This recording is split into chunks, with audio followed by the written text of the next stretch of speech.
On sait peu de choses des anciennes races qui ont habité Mesa et sur ce qu'elles sont devenues. Bien avant notre ère, des civilisations dotées d'une technologie extraordinaire résidaient sur ce monde avant de s'aventurer dans les étoiles. Elles manipulaient une technologie dépassant l'entendement et façonnaient la réalité à leur guise. Mais cela ne les a pas empêchés de subir une grande calamité. Seul un événement d'une ampleur apocalyptique aurait pu anéantir les premiers résidents de Mesa.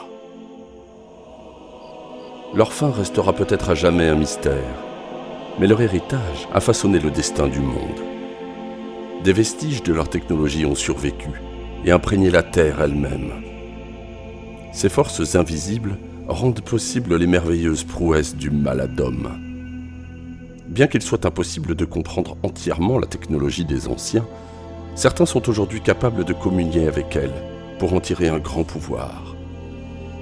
Le terme Maladom désigne le fait de se mettre en résonance avec les minuscules malacites qui imprègnent chaque facette du monde et de les commander afin qu'ils agencent l'environnement selon la volonté du communiant. Ceux qui maîtrisent ce don sont connus sous le nom de Maladar. Si certains sont naturellement plus aptes à maîtriser ce pouvoir, tout le monde peut apprendre l'art de la communion.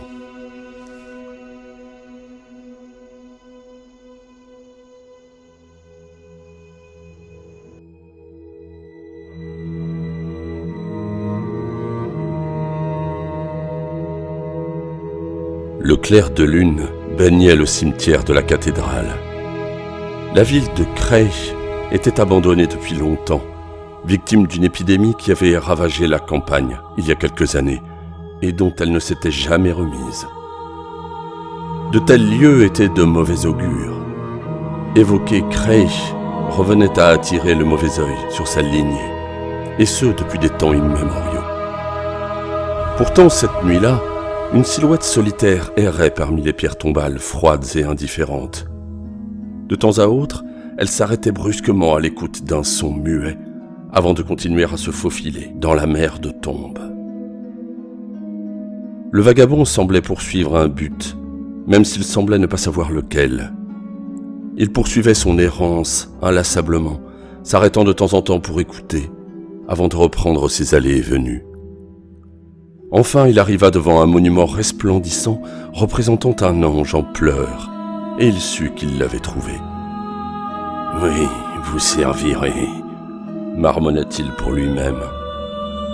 Vivement, le vagabond sortit une dague d'os rugueux et se tailla la paume, tout en psalmodiant dans un ancien langage.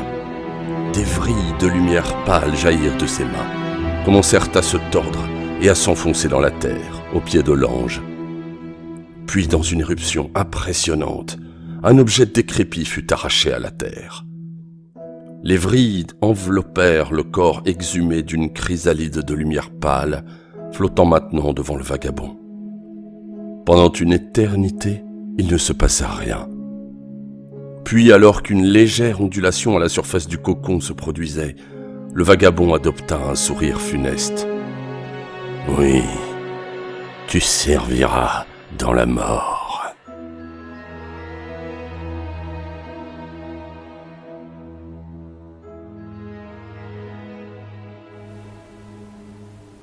Bonjour à toutes et bonjour à tous les amis, j'espère que vous vous portez bien. Je suis très heureux de vous retrouver aujourd'hui pour la troisième partie dans le jeu et l'univers de Maladum en compagnie de nos trois héros Nerinda, Henley et Beren. Donc ici Henley, Nerinda et Beren. Beren, le fameux Maladar dissident qui en a fait pas mal lors de la partie précédente. Nous avons ici un PNJ, c'est Morana, qui se tient prête à réagir, qui si nous arrivons éventuellement à la persuader de quitter par un point de sortie le donjon, eh bien peut-être que nous obtiendrons de la renommée pour l'avoir sauvé. Nous en sommes à la phase des adversaires. Rappelez-vous, c'est à eux de jouer. Nous avons donc ici un Myria. Ici, nous avons deux Lamentor, un autre Myria, un Lamentor ici, un Myria ici, un Lamentor ici. Tous sont en train de se regrouper car tous savent bien sûr qu'il est temps de nous stopper si, s'ils ne veulent pas avoir des problèmes avec le Malagante, n'est-ce pas, qui veille sur eux. Et oui, celui qui les relève, vous savez, près des tombes. Donc voilà, c'est à nous de jouer face des adversaires. Nous sommes en distress, nous avons un Myria qui va apparaître automatiquement. On va pas parler plus longtemps. Vous avez vu l'épisode précédent. Vous savez ce qui s'est passé. Il a été très mouvementé. Hein. On en a vécu des choses. On en a vécu des émotions que seul ce jeu peut offrir. Je vous le dis. Voilà. Ça, c'est certain. Donc maintenant, on va tirer le point d'entrée du Myria. C'est parti. Ouh. Donc là, on a fait un 1. Et oui, 1. Donc 1, c'est là-haut. Donc il va... tiens donc. Alors, point de Myria, Elia. Donc, si je me souviens bien, on fait rentrer une classe en dessous, à la place. Ici. Voilà. Donc ce ne sera pas une Myria. Eh bien, soit. Maintenant, nous allons voir si un Lamentor, 2 Lamentor ou 0 Lamentor arrive. Il serait bien 0. On ne l'a pas fait encore. Bien sûr, 2 Lamentor. Oui, c'est un signe.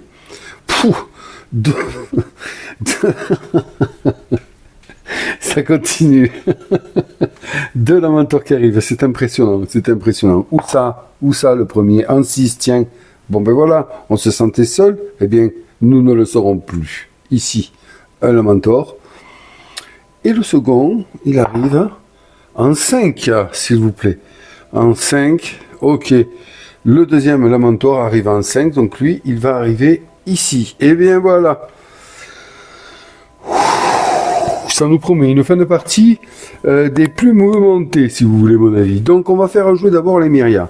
Alors les Myria, vous voyez qu'en réserve, je n'ai plus que ça. Alors j'ai une extension qui en rajoute, hein, mais hein, ça va aller. On va aller prendre les Myria les plus loin. Ici, un Myria. Allez, c'est parti.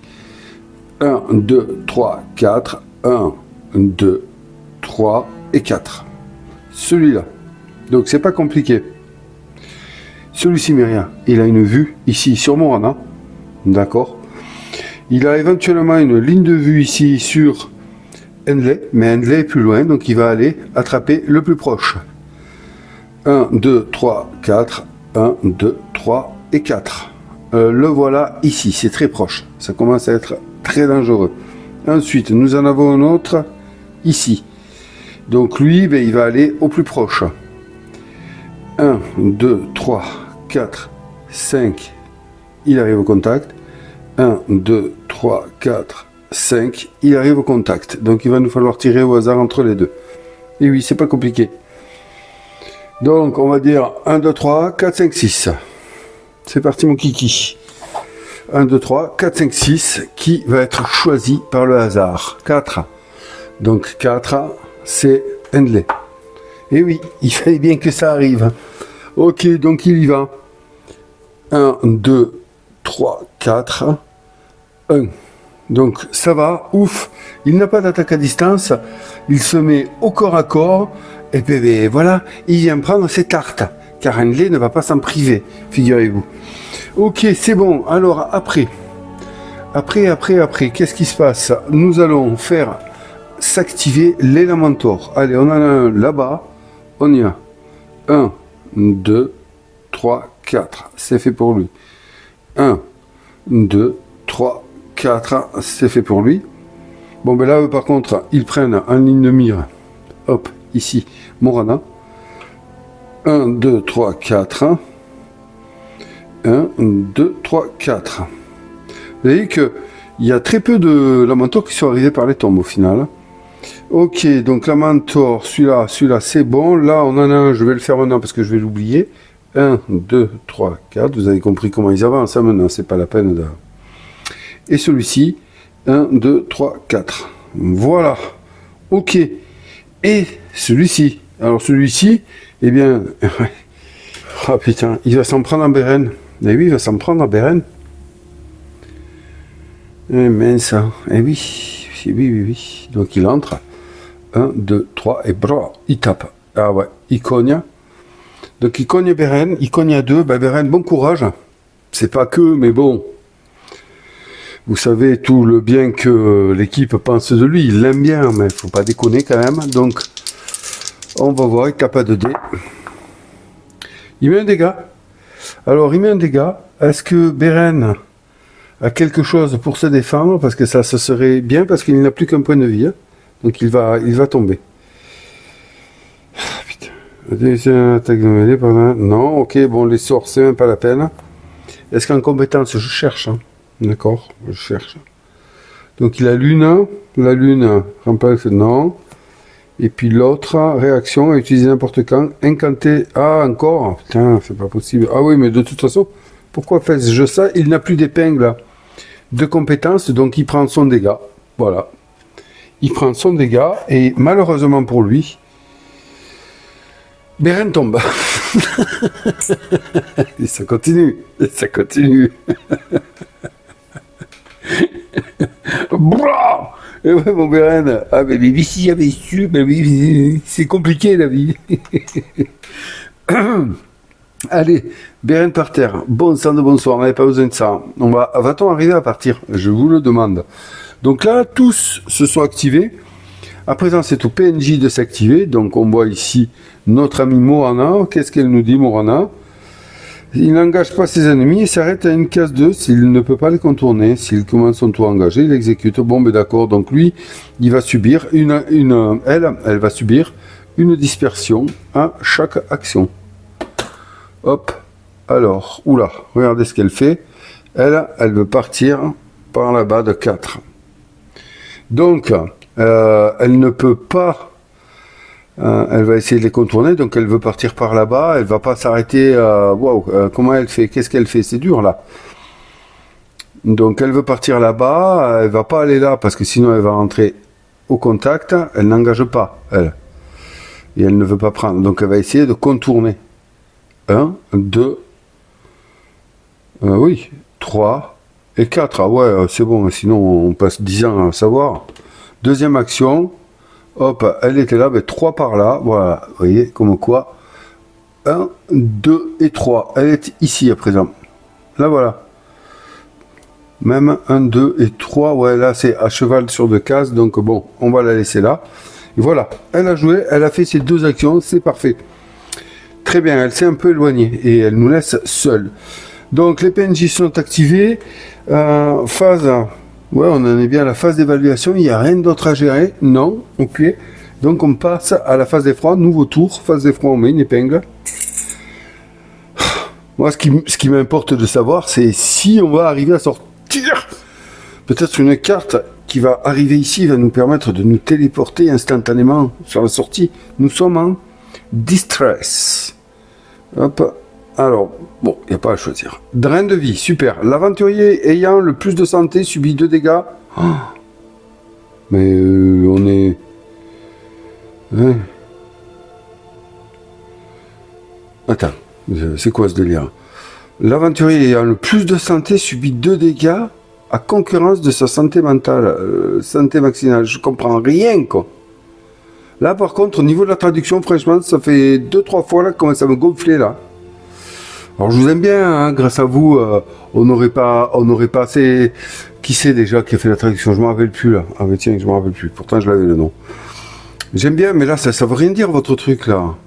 L'aventurier ayant le plus de santé subit 2 dégâts à concurrence de sa santé maximale. Alors peut-être c'est moi qui comprends pas le français. Ça veut dire quoi ça? À concurrence de sa santé maximale.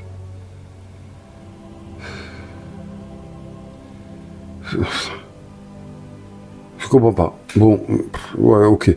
Si le Malagonte est en jeu, il regagne autant de santé que les dégâts infligés. Il peut dépasser sa santé initiale. Sinon, autant de la mentor que les dégâts infligés entrent en jeu si possible. Sur les tombes vides les plus proches d'un aventurier. Putain. Bon, il n'y a plus de la mentor. D'accord? Voilà. Alors, quand c'est pas nous gonfler, il ne va pas faire rentrer des Halfont. Il y a une règle là-dessus. Hein. Bon, je vais peut-être aller la voir quand même. Donc, à concurrence de sa santé maximale. Ça veut dire quoi? Bon, allez, je m'en fous. Voilà. Je comprends pas.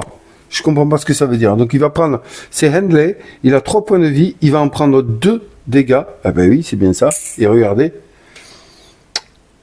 ça va très mal se terminer, je pense, notre histoire. Ouais, je fais le maximum, hein. Mais, et puis, oui, qui si vous voulez. Oui, je ne sais pas comment faire. Là, les compétences, tout, je ne sais pas. Je ne sais pas du tout. Donc, je vais vérifier quand même ce qu'on fait quand on n'a plus de figurines. Ok, c'est bien ça. Donc, quand il n'y a plus de figurines disponibles, ben, si on peut les remplacer par des figurines inférieures, on le fait. Mais on ne les remplace pas par des figurines supérieures. Or, là, on voit que les Elephant, ils sont de rang 2 ici. Et les Lamentors sont de rang 1. Donc, on va pas mettre des Elephant à la place des Lamentors. Donc, c'est réglé. Voilà, c'est très bien. Donc, il ne rentre pas. Il a pris ses 2 dégâts. Il n'y a pas le Malagont qui est en jeu. Donc, c'est réglé. Eh bien, dis donc. Ce qui veut dire quoi? Ce qui veut dire que on s'en va. Et même, on s'en va très vite. Tant pis. Écoute, Beren, il va rester au sol. Il va se débrouiller tout seul. On va pas s'embêter avec celui-là. Là, c'est bon, quoi. Ah oui, stop. Donc, comment est-ce qu'on va agir? Donc, j'ai envie de faire jouer d'abord Handley. Ce qui est dommage, c'est que Handley va se retrouver... Il a des capacités pour tarter, lui. Mais, réaction... Alors, qu'est-ce que je pourrais faire? Je pourrais lui faire exécuter une attaque de mêlée avec maître d'armes. Et on peut relancer un dé. C'est ce qu'on va faire. Donc, il utilise maître d'armes, il exécute une attaque avec... Attendez. Non, alors, ce qu'on va faire, on va tenter le tout pour le tout. Allez, c'est bon. Sinon, ça, ce qui est intéressant, c'est qu'il a une super arme, lui. Il peut taper à 3 de distance, donc éventuellement, il pourrait cogner celui-là et celui-là. Hein. Et ouais. Donc, le truc, voilà, ce que je fais. Il a 2 épingles, d'accord? Donc, ici, on a c'est pas une réaction. Ok. Donc, ça, maître d'armes, il va pas pouvoir l'utiliser. Après, il a celle-ci, qui est une réaction à utiliser quand vous recevez un marqueur d'état pour le défausser sans qu'il produise effet. Mais je sais qu'il a autre chose. Bon sang de bonsoir. Hein. Bon sang de bonsoir. Il avait une compétence qui lui permettait de taper. Voilà, ici, regardez. Carnage. Réaction. À utiliser après que ce personnage ait obtenu des touches lors d'une attaque de mêlée, il exécute une autre attaque de mêlée. Donc, ce qui est intéressant, c'est ça. Parce que réaction, on peut utiliser, je vous l'ai déjà expliqué, dans un round, on peut utiliser qu'une seule épingle de compétence pour déclencher une compétence. Une seule épingle de talent pour déclencher une compétence. Et on a le droit à utiliser une seule épingle de talent pour faire une réaction. Donc en fait, ça fait 2. Et là, lui, il peut faire un combo super efficace. Donc, ce qu'on va faire, c'est que première épingle, et là il faut absolument que ça marche, il va exécuter une attaque de mêlée. Il lui reste 2 épingles, donc il prend sa première épingle, celle-ci. Il attaque j'ai envie de le faire attaquer, parce que le Myria, il a 1 d'armure. Donc il faut mettre 2 dégâts. Après, il avait une compétence qui faisait baisser l'armure, si je ne m'abuse. Ah non, c'est un sort. Il a un sort qui fait baisser l'armure, mais le problème c'est qu'il n'a plus de magie, donc il fait ça. Donc il va attaquer le Myria. Allez, première attaque, il attaque le Myria à 2D. Ouais, parce que de toute façon, il n'a plus que cette arme-là. Donc il fait ça. Allez, il faut y croire. Moi j'y crois, hein, comme toujours. Hein, de toute façon, si on ne croit pas à ce qu'on fait, on a peu de chance de réussir. Donc il attaque le Myria à 2D, il faut qu'il fasse 2 dégâts minimum. Hein. Allez. Bon, il peut relancer un dé. Parce que c'est le passif de maître d'armes. Donc il va relancer ce dé-là, bien entendu. Là, il a une chance de... Oui, ça peut marcher, bien sûr. 2 dégâts et c'est gagné. Donc allez. Voilà. Yes. Ça, le fait de pouvoir relancer un dé, c'est dû à maître d'armes. D'accord? Donc il met 2 touches, 2 dégâts. Bouah, le Myria, il dégage. Du coup, réaction. Et donc il a le droit. Ça, c'est important, c'est marqué dans les règles. Réaction. Bim, il enclenche sa réaction avec sa compétence. À utiliser après que ce personnage a obtenu des touches lors d'une attaque de mêlée, il exécute une autre attaque de mêlée. Et c'est ce qu'il fait. Donc pour le moment, il n'a pas utilisé l'action, mais que les compétences. Et comme, vous savez, il a looté cette arme, c'est cette arme qui est fantastique, hein. Eh ben, il peut taper à 3 dans toutes les directions. Et donc, il va taper ici. Il va taper sur la mentor à 2D grâce à sa compétence. Donc maintenant, pour que tout se passe bien, eh bien, il faut qu'il cogne. Voilà. Il faut qu'il mette 2 dégâts. Donc, même un seul dégât, et c'est bon, c'est un Lamentor. Allez. Yes! Yes! Yes! Il le fait, putain, il ouvre la route, là, mais ce mec... Bloom! Allez, terminé, bravo, hein. Putain, Handley, voilà. Le mec, il paye pas de mine, mais il a du talent. Il a fait le vide, il a fait le ménage. À présent, il peut partir. Il peut partir. 1, 2, 3, 4. Première action. 1, 2, 3, 4. Hop. Action rapide, il se met là. 5. Et là, il est hors de vue de tout le monde. Figurez-vous. Ensuite, si je fais Nerinda, 1, 2, 3, 4, 1, 2, 3, 4, et action rapide, elle aussi, elle est ici. Ils ont tous les deux un point de vie, donc en fait, il faut pas qu'ils se fassent voir. Mais le problème, c'est que, hop, c'est important, je vais essayer, et non, ça ne marche pas. Oula, vous avez vu, cette manipulation, elle n'est pas évidente. Mais vous avez vu que ici, on va le voir de haut. Ici, on a Lamentor, ici aussi. Donc, est-ce que ces Lamentor auraient une vue? Moi, je pense que oui. Lui, on va suivre le trait bleu. Hein. Ouais, vous voyez. Donc, lui, sur le trait bleu, là, ce Lamentor, il passe à travers, donc il voit ici. Hein.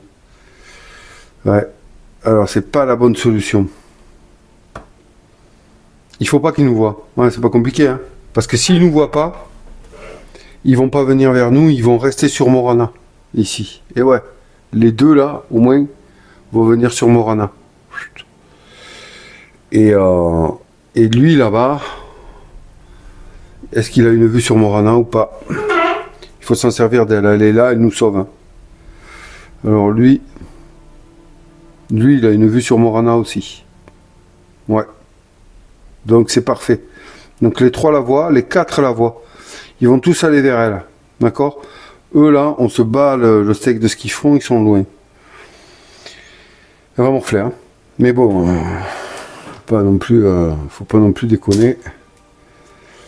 Alors c'est sûr que oui, c'est sûr que ici on a Handley qui pourrait essayer de la. Elle est à portée courte. Ouais, elle est à portée courte. Il pourrait essayer de la convaincre, de la persuader de se barrer, mais c'est bon, on peut pas. Lui, et Beren, écoute Beren, désolé, on peut rien faire pour toi, tu nous as fait trop de mal. On va penser à toi, on espère que tu vas t'en sortir. Parce que quand même, le but, on est une équipe. Mais t'es trop dangereux, t'es trop dangereux. Donc on va pas perdre 2 actions pour essayer de te secourir à présent. Surtout après ce que vient de faire Handley. Parce que là, si on fait ça, eux, ils vont arriver, ils vont nous taper. On est à 1 point de vie. Regardez, c'est quand même, il faut le vivre, quoi. Il faut le vivre. Hein. Il n'y a que 2 points, là. 2 points de vie, donc c'est mort. Hein. Alors, du coup, on va se concentrer sur la sortie. Parce que, hop là, excusez-moi. Ah, là, c'est, oui, je fais des manipulations un peu hasardeuses. Donc, c'est 1, 2, 3, 4, 1. 1, 2, 3, 4, 1, 2, 3, 4. Action rapide. 5. Il se met là. Putain. 1, 2, 3, 4. Et s'il se met là, c'est mort. Hein. Donc il pourrait se mettre là, là. Et là, et là, tout s'y passe, hein, et on est peinard. Ça pourrait le faire, hein, se planquer là, ça pourrait le faire. Hein. Et oui. Et elle a 1, 2, 3, 4, 1, 2, 3, 4 et 1, 5. Ouais. En fait, je crois que c'est ce qu'on va faire. Je regarde Il faut être le plus honnête possible. Est-ce que lui... Non, lui, il n'a pas de vue, là. Non, lui, il prend le mur ici. Et là, il prend le mur aussi. Ouais, hop, excusez-moi, je regarde là. Je regarde avec lui. Lui, il n'a pas de vue. Donc même, celui-là n'a pas de vue. Donc si on se met là et là, on est bon. Il n'y a personne qui nous voit là.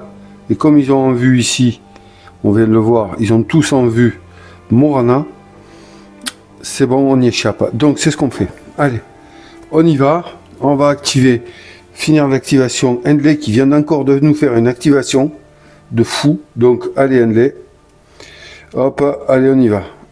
1, 2, 3, 4. 1, 2, 3, 4. Action rapide, il se met là. Voilà. Ok, il a joué. Maintenant, c'est à Nerinda de jouer. Ah oui, là, on se carapate hein, comme il faut. Donc, un personnage au sol ne gêne pas. 1, 2, 3, 4.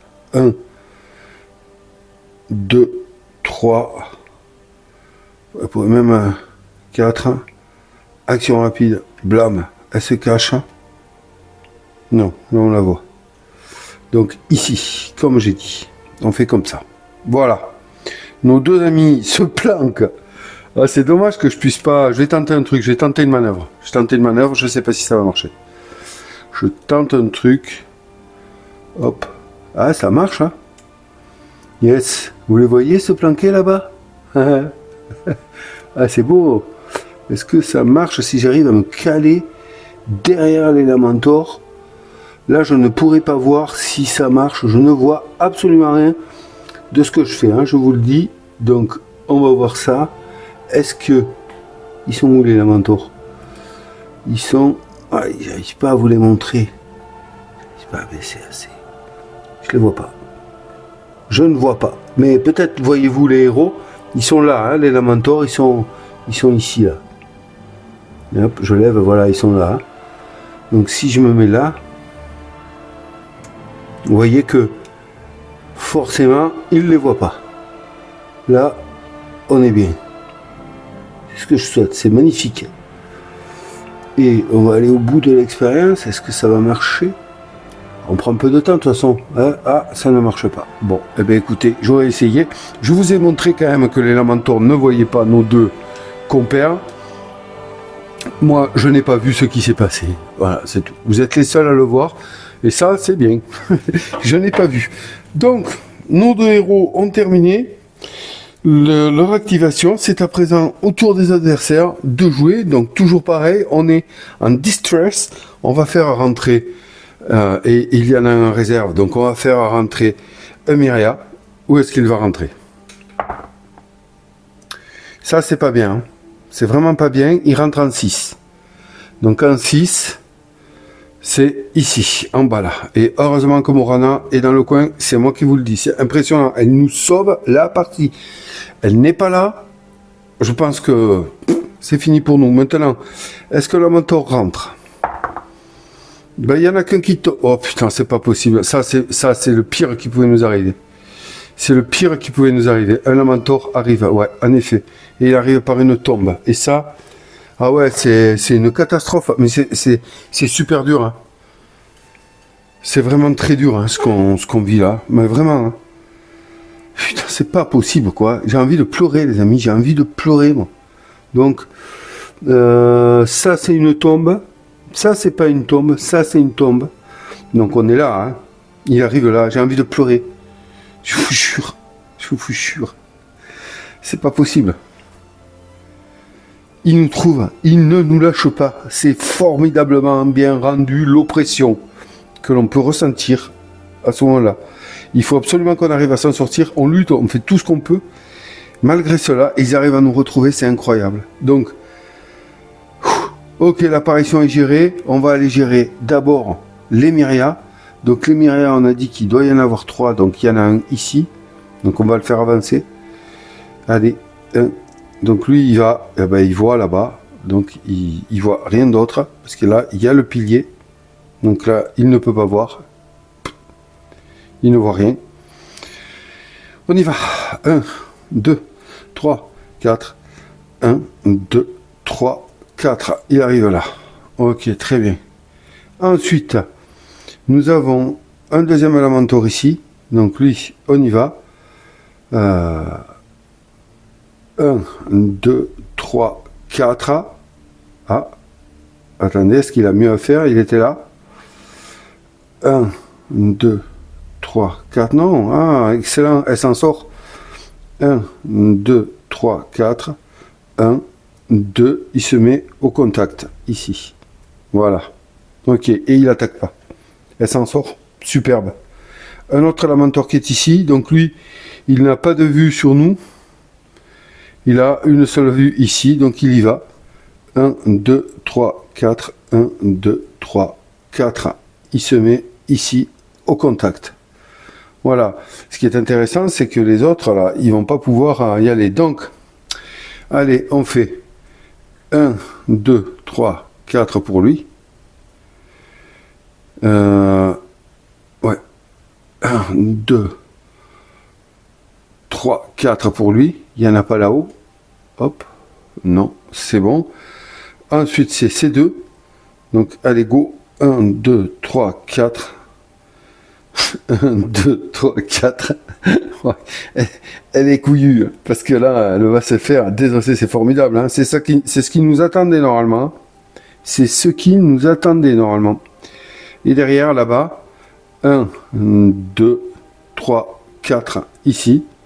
Ok. Et puis, bien sûr, ici, 1, 2, et il attaque directement Nerinda qui peut tomber.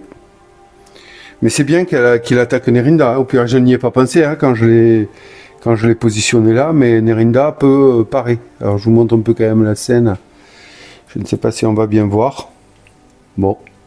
Très bien, j'aurais fait encore une fois mon maximum pour vous le montrer, mais ça décoconne dans mon système, ça marche pas des masses. Hein. Alors je rétablis la situation, voilà, vous allez avoir des manipulations extraordinaires sur cette vidéo. Je suis désolé, on fait des tentatives. Bon, du coup, vous avez vu la scène ici, hein, voilà, vous voyez bien que Nerinda va se faire taper, mais c'est pas grave, elle va pouvoir se défendre, du moins je l'espère, parce que si elle tombe, eh bien on est foutu. Hein. Allez, faut pas qu'il fasse quelque chose de gros là, hein, parce que c'est pas possible. Allez, un peu de chance là, parce que oh mon Dieu, c'est pas possible. Ouais, mais là, ça devient injouable là. C'est injouable. Hein. Oh là là, ce que je ressens là, mais non, mais c'est pas possible. Il nous met 3 dégâts. Il nous met 3 dégâts. Mais même avec sa parade, là, attendez, elle peut pareil, super parade. À la rescousse, alors. Ah oui, mais là, je vais craquer. Parade, quand on y a il peut lancer un dé de combat. Chaque touche annule une touche de l'adversaire. Même si elle fait 2 touches, elle en prend 3, ça sert à rien. Eh bien, écoutez. Pour la deuxième fois de la partie, elle tombe. Elle tombe. Terminé. Ok, et donc elle tombe. Mais c'est pas perdu. Il n'y a rien qui est jamais perdu à ce jeu. Rien. Hop, allez, deuxième aventurier au sol. Les amis, c'est très très compliqué. Mais ça, vous l'aviez compris, c'est pas la peine que je vous le dise. À présent, nous allons donc gérer les PNJ. Tiens, quel coup dur. Ouais, on a quand même Amberen au sol et Nerinda au sol et ici Endley le survivant. Hein. Endley le survivant. Regardez son plateau. Démerde-toi exactement. Le pire dans tout ça, le pire, je vous dis moi, c'est qu'il va même pas pouvoir la relever. Hein. Quoique si, mais il y aura toujours ce Lamentor. Mais quoique, oui, si, il va pouvoir la relever. Nous verrons ça au prochain épisode. Allez, on y va. Donc là, c'est à Morana de jouer. Donc, Morana, elle pousse, hein, puisqu'elle est encore engagée. On a vu, maintenant on commence à la connaître. Donc, elle n'a d'autre choix que de pousser ses adversaires. Forte comme elle est, quand même, elle pourrait s'en défaire, hein, mais bon. Allez, premier adversaire, celui de droite. Est-ce qu'elle arrive à le pousser? Non. Donc, comme elle est toujours au contact, s'il commence son tour engagé, il exécute une attaque de mêlée. Ah, si possible. Mais non, elle n'a pas d'attaque de mêlée, elle. Et oui. Et à défaut, une poussée. S'il est encore engagé, il effectue un déplacement en s'éloignant si possible. Et à défaut, une nouvelle attaque de mêlée. Donc un déplacement en s'éloignant si possible. Ben oui, elle va faire un déplacement en s'éloignant. Mais elle va prendre quoi? 2 attaques d'opportunité là. Ben c'est pas grave, on fait ça. Écoute, on nous suit les règles. Donc 1, 2, 3 et 4. Voilà. Donc elle s'éloigne. Elle prend 2 attaques d'opportunité. La première du Lamentor, du Myria, excusez-moi. Donc on y va. 2. Donc elle est parée. La deuxième attaque d'opportunité. 3. Et là, elle prend un point de vie. Elle prend un point de vie. Voilà. Hop, elle perd un point de vie ici, mais elle est toujours en vie. C'est une sacrée PNJ qui est rentrée. Hein. Elle nous sauve la partie et en plus elle tient. Ok, donc là, elle a pris du recul. Mince, il y en avait un là, la mentor. Ah, je l'ai oublié lui. Oh mince, putain. Bon, je l'ai fait avancer. Ouais, je l'ai fait avancer lui. Allez hop, je l'ai fait avancer. Ok, c'est bien, très bien, très bien. Voilà, phase des adversaires et des PNJ terminée. Phase d'évaluation. On remet le jeton de Henley. Et puis on va passer à la phase d'effroi. Nouveau tour, les amis, nouveau round. C'est dur, hein? C'est dur, hein? On lutte, hein? Regardez en plus comment ça avance là. Et on voit bien que Beren n'a pas jeté de sort depuis un moment. Donc, nouvelle carte. Et ce serait bien que la carte nous soit un peu favorable, franchement. Hein? Parce que là... oh putain, un troll de roche. Hein?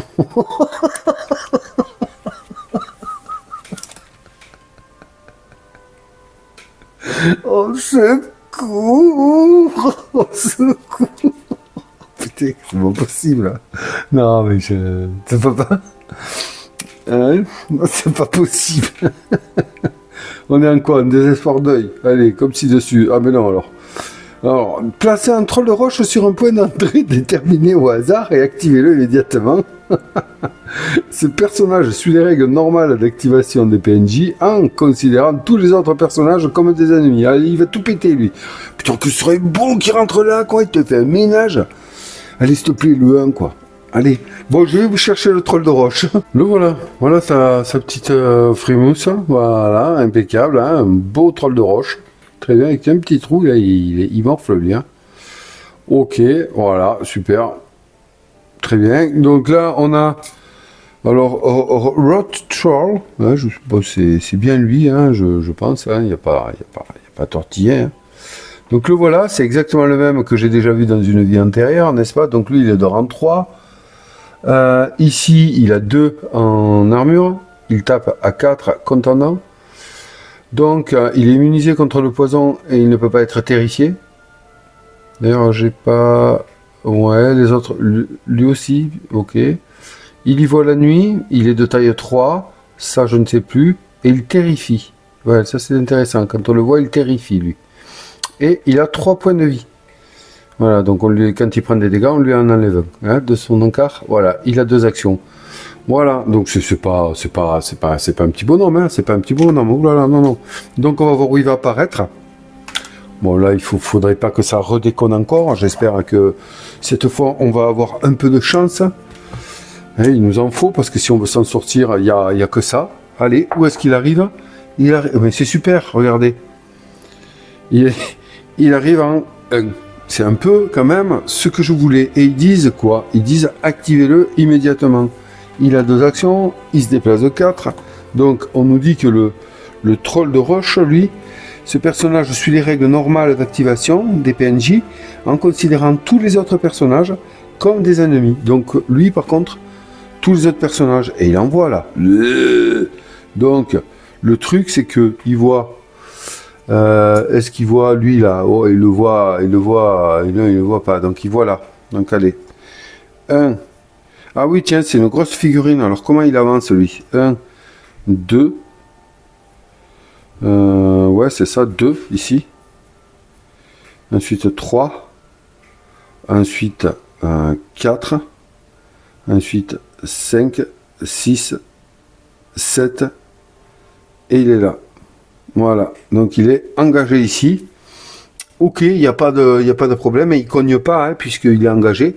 Mais vous voyez là, quand même, la masse qui vient d'arriver, c'est pareil. Hein. Voilà, c'est pareil. Ok les amis, ben on est bon. Voilà, ça y est. On a fait la carte d'événement. Donc la carte d'événement, je vais la mettre un peu comme j'ai fait pour Morana. Où est-ce qu'elle est la carte de Morana? Elle est là. Donc je vais la mettre ici avec le troll là. Voilà, comme ça au moins je n'oublierai pas son activation. Hein, je l'ai mise là.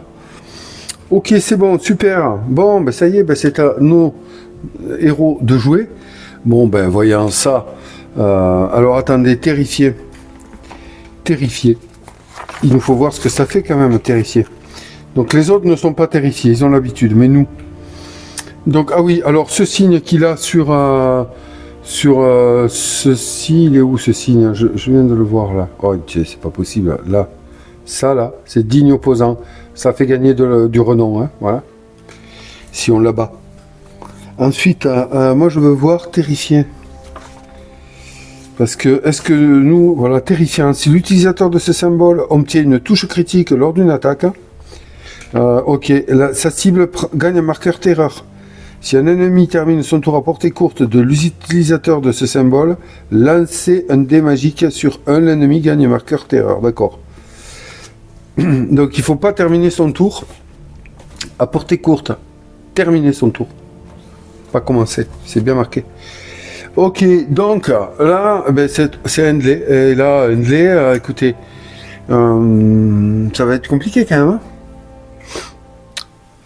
parce qu'Henley, vous le savez où il est, hein, il est là. Alors, soit, moi je pense que la seule solution, si on veut s'en sortir là, ce serait de faire une action de repos. Mais on peut pas, parce qu'il y a un ennemi dans la pièce. C'est ça, voilà.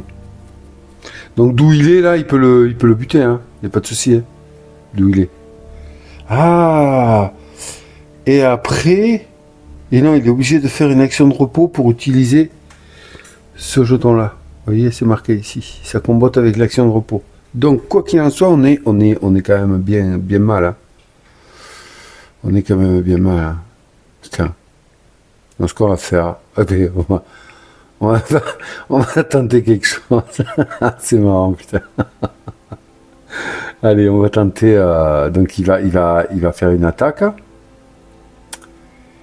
Il va faire une attaque et puis déjà oui, obligé. Allez, et puis on va réfléchir après. Mais j'ai une petite idée. Mais là, c'est vraiment du bricolage. C'est du bricolage d'action. Donc attaque sur le Lamentor avec ça. Heureusement qu'il a cette arme. Heureusement qu'il a trouvé cette arme. Hein. Vraiment. Hein. Parce que sans elle, ouais. Allez. Ouf. Heureusement. Yes. Il met un dégât. C'est bon. Pas de crâne. Rien. Donc tout va bien. Le Lamentor est tué. Ici. Mais ça nous sort quand même pas de la nasse dans laquelle on est. Hein. Je ne sais pas comment on va faire. On va y arriver. Hein. Enfin, moi, je veux y arriver en tout cas. Je veux y arriver. Je veux y arriver. Ce qu'il va faire, c'est que il va se déplacer. 1, 2, 3. Action rapide. Il ferme la porte. Ah ouais. Attendez. Action rapide. Il ferme la porte. D'accord. Et ensuite, il fait 1, 2, 3, j'ai dit. Et 4, il va se mettre ici. 4, il va se mettre ici. Voilà. Et puis voilà, je vois pas ce qu'il pouvait faire de plus pour se sécuriser. Du coup, là, il n'y a pas de ligne de vue. Ça n'arrivera pas de là, ça peut arriver que de là. Et voilà. Je pense que c'était la meilleure chose à faire. Je pense que c'était la meilleure chose à faire. Voilà, ok. Du coup, ce que je ne sais pas par contre, c'est est-ce que les squelettes vont considérer le troll comme ennemi puisqu'ils l'attaquent. Ça, c'est un petit détail à aller vérifier qui pourrait être assez intéressant pour donner la vie. Vous avez vu un peu la vie, on est là, hein, on est au milieu, mais c'est pas que nous, quoi. Il y a une ville, ça avance, ça avance. Mais quel désastre, hein. Quel combat dans ce donjon. Ok, donc fin du tour de Henley, il a joué. C'est formidable, on est tous contents, bravo, félicitations. Ok, tour des adversaires. On est toujours en distress, donc il y a un Lamentor, il y a Myria qui devrait rentrer et il n'y en a plus, donc on va faire rentrer un... c'est là que ça se corse. C'est peut-être ça que j'aurais dû faire. Rang 2, rang 2. Donc ici nous avons des Elford, donc des chiens. Ils vont rentrer. Donc on va faire rentrer un chien à la place de Myria. Comment voulez-vous qu'on s'en sorte? Non mais sans déconner. Donc allez, spawn où? C'est à 3. Donc il spawn en 3. Ouf, le 3 c'est là-haut. On fait rentrer ici un Elfant. Elfant, ses stats, c'est 1 de bouclier. Il tape un et en plus il inflige un truc sur une touche critique. Je ne sais plus ce que c'est exactement. Puis en plus, il a des vapeurs. Il fait des vapeurs aussi, toxiques. Putain, il tape à 2 sur une touche critique. Qu'est-ce que c'est? Ah oui, il tape à distance, d'accord. Il jette des flammes. D'accord, ok. Super. Donc s'il fait un critique sur son jet, eh ben il nous enflamme. Donc ouais, bon, ben, écoutez, c'est bien qu'il rentre loin là-bas. Hein. Il rentre très très loin. On a vu qu'il a combien d'actions? Il a 2 actions ici. Donc ben, très bien. Ok, ensuite on va voir si Lamentor rentre. Et combien il en rentre? Il en rentre un sur une tombe. Ça c'est incroyable, c'est prodigieux, j'ai plus de mots. Non là, vraiment, je sais. On peut dire que j'aurais tout fait. Hein. Donc, il arrive ici, ça fait 1, 2, 3. Il arrive ici, ça fait 1, 2. Donc, il arrive là, il en reste un, Lamentor. Je ne sais plus quoi dire. Je ne sais plus quoi dire. Non, sérieux. On lutte. Ouais. Et ouais. Donc le Lamentor, s'il réussit... Mais non, je veux pas, mais waouh. Putain, mais en fait, ne vous y trompez pas. Hein. Je prends énormément de plaisir. Hein. Et ouais, je me régale. Hein. C'est... Ah oui. Vraiment d'être dedans comme ça, c'est top. Bon, on va faire bouger le Elfont. 1, 2, 3, 4. 1, 2, 3, 4. Bon, écoute, on le met là. Ensuite, Myria. Ici. Donc là, la vue. Alors voilà, c'est ça. Donc il faut que j'aille voir. Moi je veux aller voir. Hein. Parce que si... voilà, si un PNJ attaque un ennemi, qu'est-ce qui se passe avec les ennemis, comment ils réagissent et tout et tout. Alors, bon, je suis allé voir. Alors, en fait, il y a trop rien de marqué. Hein. Il y a trop rien de marqué.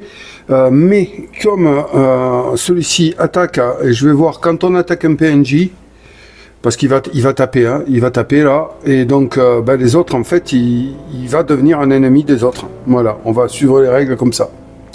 Donc du coup, l'Elfont s'étant activé, c'était maintenant Rod Troll. Donc le Rod Troll, il a 2 actions. Donc il va se faire plaisir. Il tape à 4. Donc à mon avis, celui-ci là, il va pas faire long feu. Et le truc c'est que, alors la position, normalement, il est là. Hein. La position c'est qu'il est adjacent. Voilà. Vous voyez, il prend 4 cases. Et donc C2, C2 et C2 lui sont adjacentes. Hein. Donc en fait, lui il va cogner ici. Et il aurait pu cogner là s'il y avait quelqu'un aussi. Hein. Mais là il n'y a personne. Donc il va cogner à 4D. Alors bon, autant dire que c'est réglé le problème, à moins que, attendez, ça peut se rater, hein, un truc comme ça. Donc 4D, figurez-vous que je ne les ai pas prévus, ah mince alors.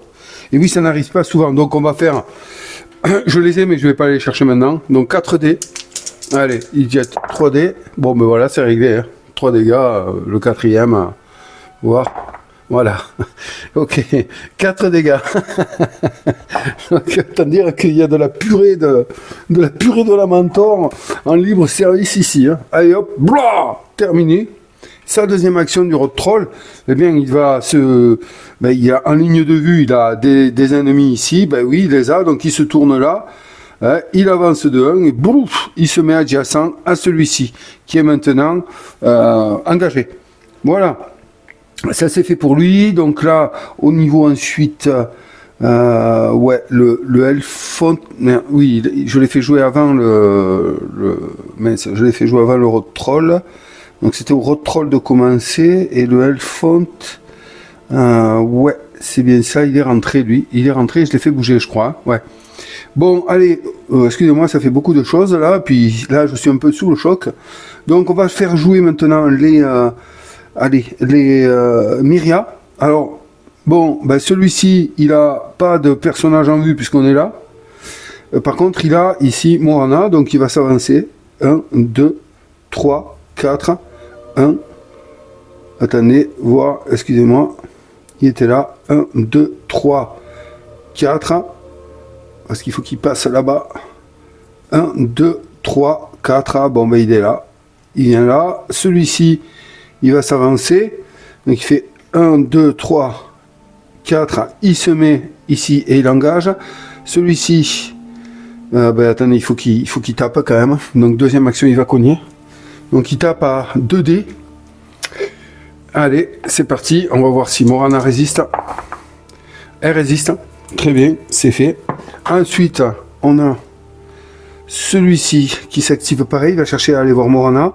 Donc 1, 2, 3, 4. Première action, bim. Deuxième action, il se met adjacent ici, il engage. Et il tapera pas. Ensuite, est-ce qu'il y a un autre? Donc il y a celui-là, celui-là, celui-là. Il n'y en avait que 3. Donc c'est bon. Maintenant, on va faire l'Elementor. Donc l'Elementor, on va prendre celui-là qui est là-haut. 1, 2, 3, 4. Vous avez vu qu'il y a du monde. Hein. Donc ensuite, on va prendre celui-là. Ben, celui-là, il cogne. il y croit. Hein. Il y croit. Eh oui. Il y croit, il va pas bouger, puisque s'il bouge, il prend une attaque d'opportunité. Donc non. Donc il est engagé ici. Il cogne à 2D. Ah oui, il y croit fort. Donc il met un dégât. Ben, ça fait absolument rien au road troll. Pas de souci.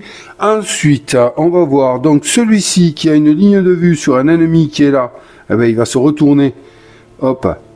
Et il va essayer de l'atteindre. 1, 2, 3, 4, il l'atteint. 1, 2, 3, 4, il l'atteint. Il tape. Ok. Donc il tape. Allez, à 2D. Il met un dégât. Ça fait absolument rien. Ensuite, celui-ci. Et j'espère que je n'en oublie pas. Non, celui-ci qui est là tout seul, eh bien, écoutez, il va, le plus proche, c'est 1, 2, 3, 4, 5. Il faut qu'il passe là-bas. Donc, 1, 2, 3, 4, 5, 6. Donc, c'est là-bas que ça va se passer. Donc, il se dirige là-bas. 1, 2, 3, 4. Voilà, il est là. Il n'est pas au contact. Ensuite, il y a celui-ci qui se retourne. Et oui, 1, 2, 3. Et il engage Morana. Donc, il tape Morana à 2D. Vous voyez qu'ils n'ont pas besoin de nous pour s'amuser entre eux. Hein. Non, non, pas besoin. C'est bien que le troll soit... Oula, lui, il met 3 dégâts à Morana. Donc, son armure est passée. Elle perd 1 point de vie. Il lui reste plus qu'un point de vie. Morana, vraiment... Elle est beaucoup plus costaud que nous.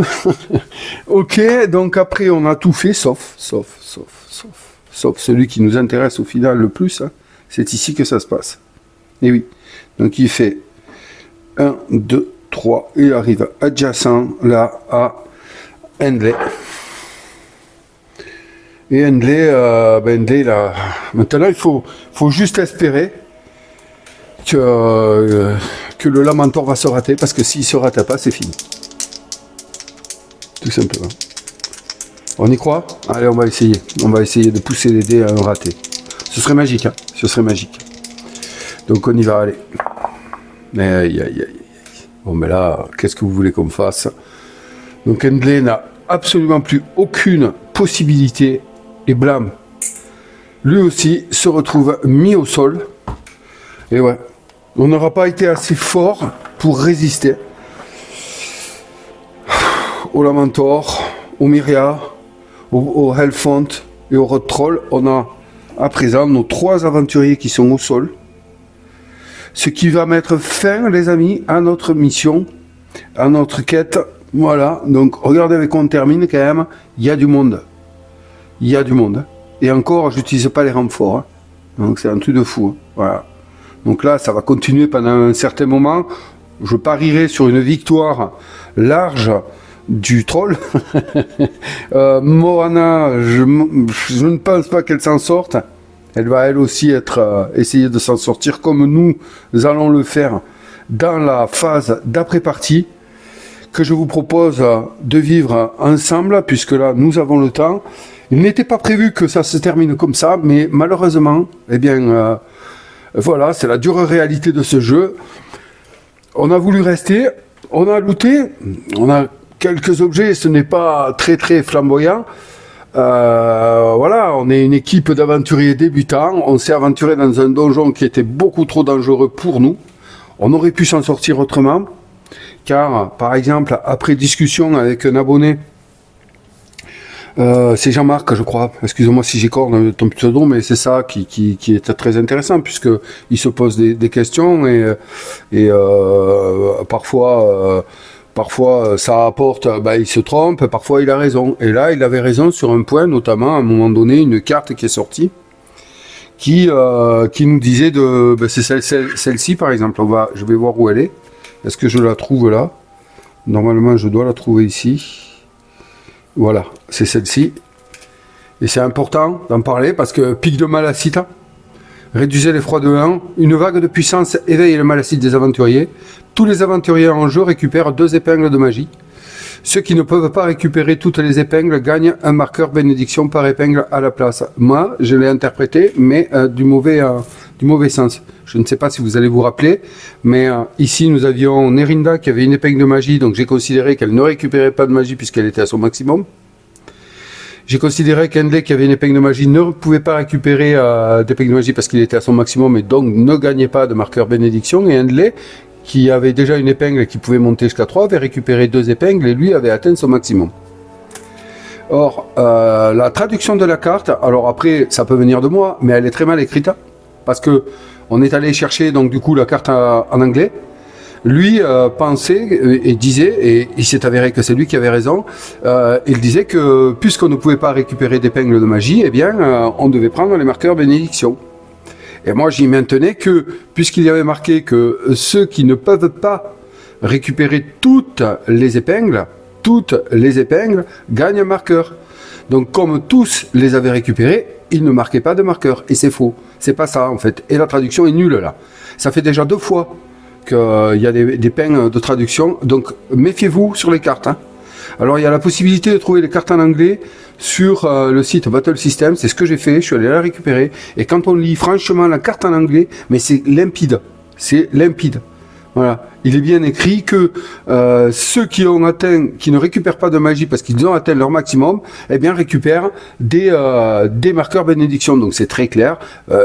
Nerinda et Hendley auraient dû récupérer 2 marqueurs de bénédiction chacun. Donc ça changeait pas mal de choses.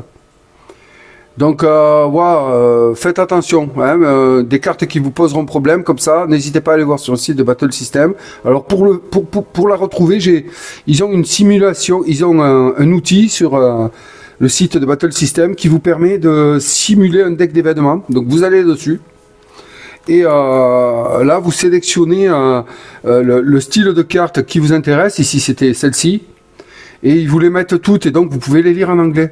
Et du coup, ça permet de faire voilà, quand on a des doutes, au moins vous voyez la vraie version en anglais, car la traduction est approximative. Du moins, c'était pas la peine de mettre ceux qui ne peuvent pas récupérer toutes ces épingles gagnent un marqueur bénédiction par épingle à la place. Il fallait simplement dire si comme c'est marqué en anglais, quoi. Comme c'est marqué en anglais, si vous avez atteint votre max, vous récupérez autant d'épingles qu'il vous manque, voilà, pour atteindre. Bref. Merci Jean-Marc, ça c'est cool. Donc n'hésitez pas, vous voyez qu'on arrive à avancer sur les règles. Moi je ne connais pas tout, je suis comme vous, j'ai lu le bouquin, et puis on avance. Donc ceci ne change pas à la fin malheureuse qui a atteint nos aventuriers. Donc cette quête se solde par un demi-échec, parce qu'attention, ça va faire mal, vous allez voir pendant la phase d'après-partie, notamment sur les XP. On a nos 3 aventuriers au sol. Alors, il n'est pas marqué que si les 3 aventuriers, j'ai pas vu ça, à moins que je me sois encore fourvoyé, mais je n'ai pas vu, comment dirais-je, de phrases là, qui disent que si nos 3 aventuriers sont mis au sol pendant la partie, ben, la campagne s'arrête. Non. C'est uniquement après la phase de fin de partie, s'ils n'arrivent pas à s'échapper et qu'aucun d'eux ne s'échappe, que là, la campagne prendra fin. Voilà. Donc, je vous donne rendez-vous tout de suite pour la phase d'après-partie où nous allons pouvoir voir le dénouement de cette quête. Et bien voilà, vous voyez que rien n'a bougé.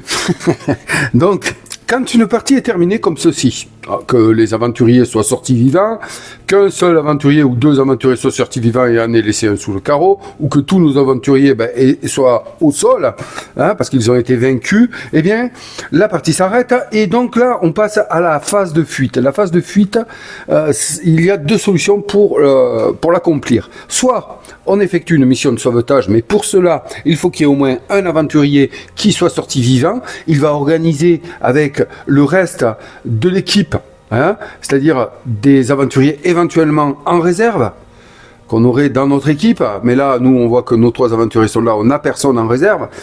Donc, cet aventurier qui s'en est sorti peut décider de revenir avec des alliés, pour essayer de venir chercher les personnages qui sont au sol. Donc il y a une marche à suivre pour faire ceci.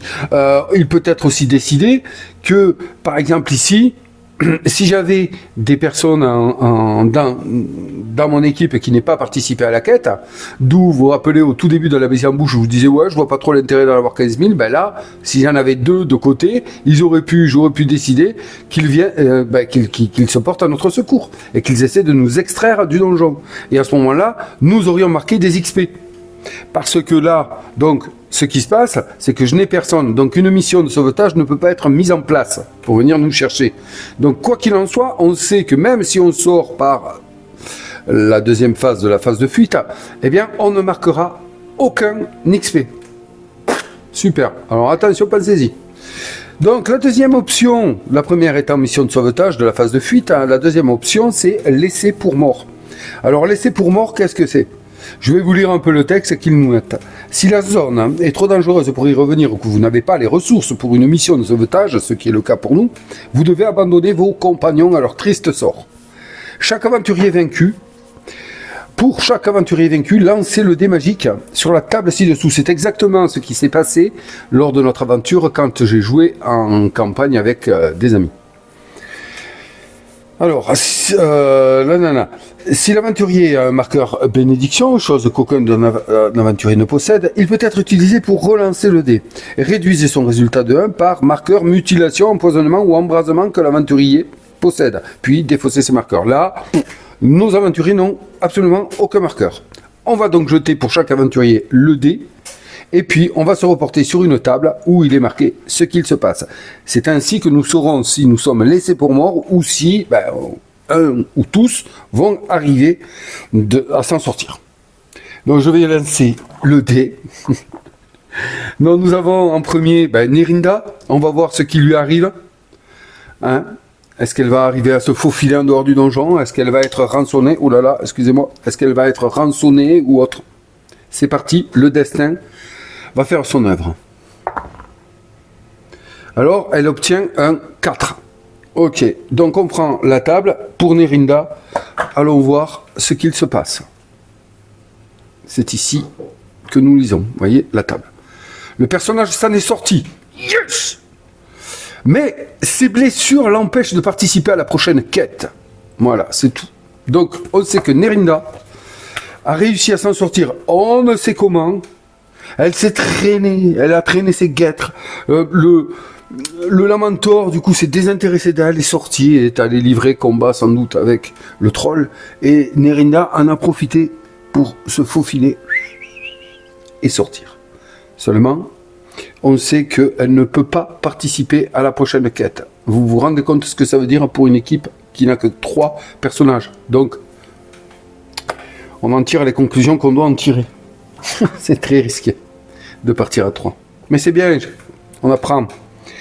À présent, nous allons tirer pour Hendley. Hendley le vaillant, Hendley le courageux, celui qui a tout donné jusqu'au bout, qui aura été vraiment le plus efficient de la quête. Qu'est-ce qui va lui arriver? 2.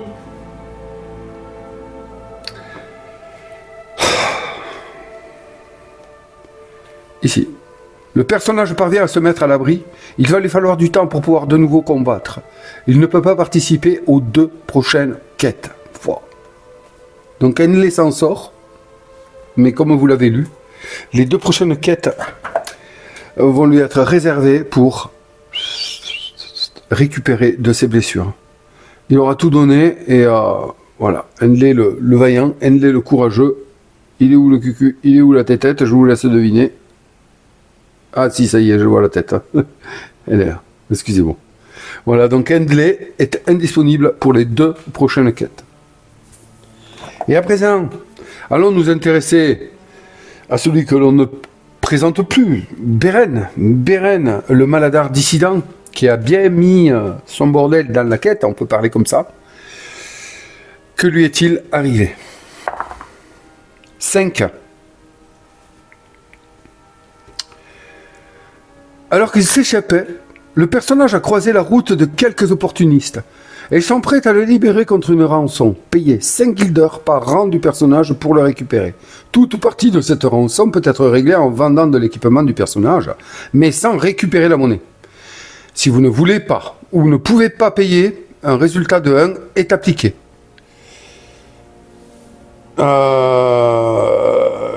Comment dire? Allons voir le résultat de 1. Le personnage succombe à ses blessures, c'est une mort permanente. Le personnage ne peut plus être utilisé pour le reste de la campagne et tout son équipement est perdu. Alors, son équipement actuel, c'est un point objectif qui nous donnera un point de renom et puis une sorte de fronde. Voilà. Donc, là, vu la situation, les amis, ça va être très compliqué de s'en sortir parce que je ne veux pas secourir Beren. Non, je ne veux pas secourir Beren. Donc Beren est définitivement perdu parce que déjà on n'a pas de guilder et que on peut payer avec l'équipement qu'il possède. L'équipement qu'il possède, eh bien c'est 2 ou 0, c'est un objectif. Donc, on n'a pas assez de guilders pour payer la rançon, et donc du coup, eh bien, l'effet 1 s'applique, et donc Beren est définitivement perdu pour la campagne. Ce qui veut dire que l'on ne peut plus jouer ce personnage, ni le recruter, il a disparu, il est mort. Donc Beren s'efface, c'est fini. Beren et tout son équipement, ce qui fait que l'objectif ne sera pas accompli ici. Donc, point de renommée pour nous. Ce qui est tout à fait logique, parce que là, c'est une lourde défaite que nous vivons ensemble. Beren, c'est fini pour toi. Voilà. C'est chaud quand même, hein, c'est chaud. Et là, comment ça se passe? Il ne me reste plus que 2 membres de mon équipe, et ils sont en pause pour maximum 2 quêtes. Mais bon, je n'avais pas démarré la campagne. Alors c'est vrai que je n'avais pas démarré la campagne donc. Et là, je n'ai aucun souci avec ça. Bon, ils vont rester 2 jours à se reposer et ils vont récupérer. Mais qu'est-ce qui se passe si on est en campagne? Je n'ai pas trouvé d'indication là-dessus. Sincèrement. Je pense que si ça arrive, cette situation-là, c'est-à-dire que je n'ai plus personne pour continuer à jouer, et qu'il faut, on l'a vu, au maximum 2 quêtes, notamment pour Henley, 2 quêtes pour pouvoir récupérer. Il est hors de question que Nerinda aille faire une quête toute seule. On va voir si éventuellement on peut recruter des compagnons avec le peu d'argent que nous allons faire. Mais si nous étions en campagne, eh bien je pense que sur le journal de campagne, nous aurions été obligés de cocher 2 coches de retard. Bah oui. Alors, je ne sais pas, ça doit être précisé, mais je pense que c'est la logique même de faire ceci. Comme on n'est pas rentré dans la campagne, je ne vais pas les cocher. Voilà. Vous le savez, je vous l'ai dit qu'on n'était pas dans la campagne, on démarre juste par cette quête-là. Donc voilà comment ça se passe, et voilà comment ça aurait dû se passer. Donc, c'est pas mal, hein? Non? Vous trouvez pas? C'est quand même bien. Donc, ce qu'il y a là, c'est que maintenant qu'on a fait ceci, on va pouvoir passer... Alors, je vais vous lire quand même ce qu'ils disent sur la perte définitive d'un personnage. Un aventurier définitivement mort après la phase de fuite est retiré de votre équipe. Sa fiche de personnage peut apparaître de nouveau lors des prochaines phases de commerce. Elle représentera alors un aventurier ressemblant au défunt sans être exactement la même personne.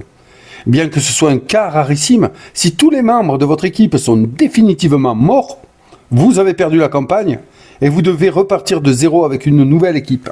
Donc là, c'est pas le cas, ils ne sont pas morts. Donc à présent, on va pouvoir passer à la phase de progression. Malheureusement, il est marqué que lors de la phase de progression, que les personnages laissés pour morts ne gagnent pas d'expérience. Donc la phase de progression ne nous concerne pas.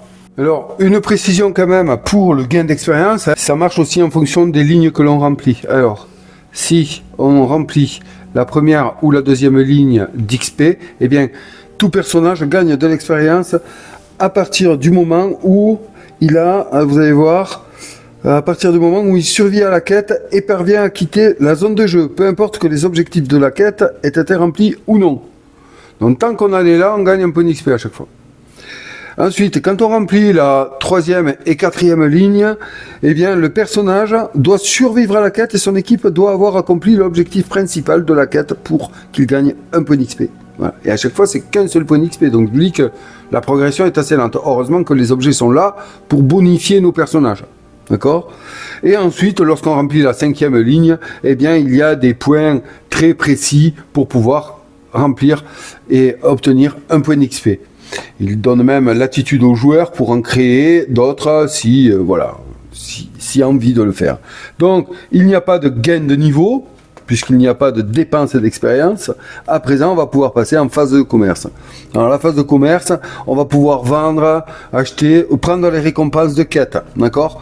Donc là, il n'y a pas de récompense de quête. On n'a rien fait. On est tous par terre. Il est où? C'est Beren, ça? Eh oui, Beren, il est fini. Donc Beren, c'est fini. Il n'y a pas de récompense de quête. On va pouvoir acheter et vendre nos objets. Bon, ben là...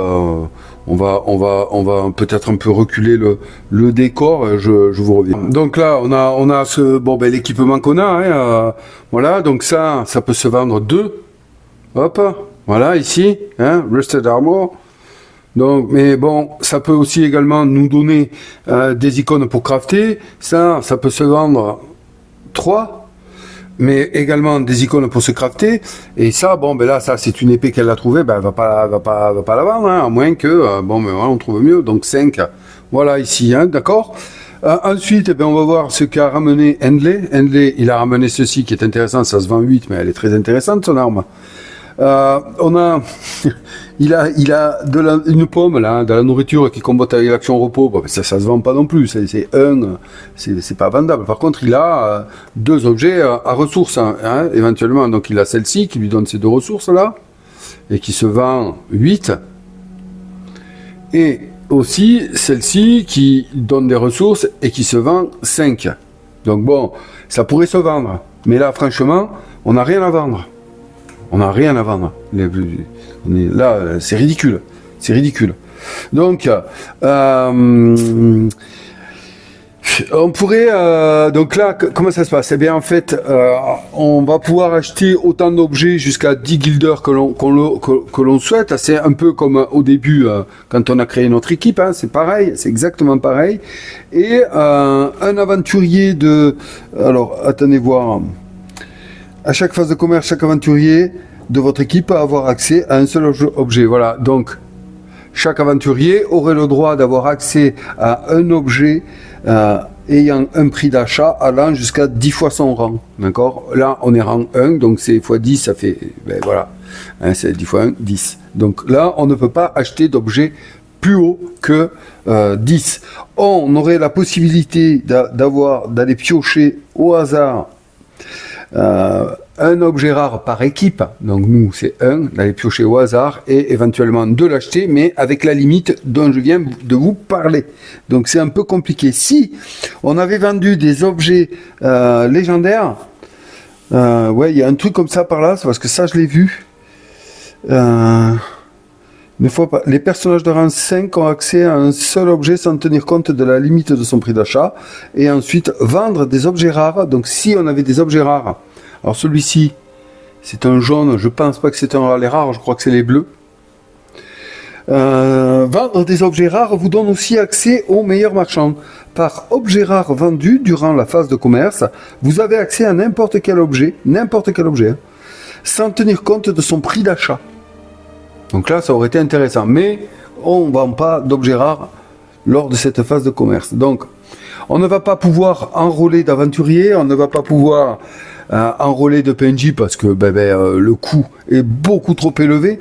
Hein, donc voilà, même un enrôlement temporaire, c'est hors de prix pour nous. Hein. Nous, tout ce qu'on peut espérer là, c'est aller faire du craft, point barre. Voilà. Ce qui veut dire, dans l'idée là, qu'on est mal barré parce que la prochaine aventure ne va se faire qu'à deux membres d'équipe. Parce que vendre ça, même en vendant ce qu'on a, 5, 8, 10, ça fait 10, 15 et 3, 16, 17, 18, après on va vendre ça, 18, 19, 19, on recrute personne, parce que le recruter quelqu'un, ça marcherait comme quand on a créé notre équipe. Alors ça, c'est si on enrôlait un aventurier définitivement. On peut décider aussi de faire un enrôlement temporaire, ça peut nous intéresser ceci, hein. Donc ça veut dire quoi? Eh bien, ça veut dire que on va pouvoir l'acheter pour un quart de son prix arrondi au supérieur. Ça peut nous intéresser.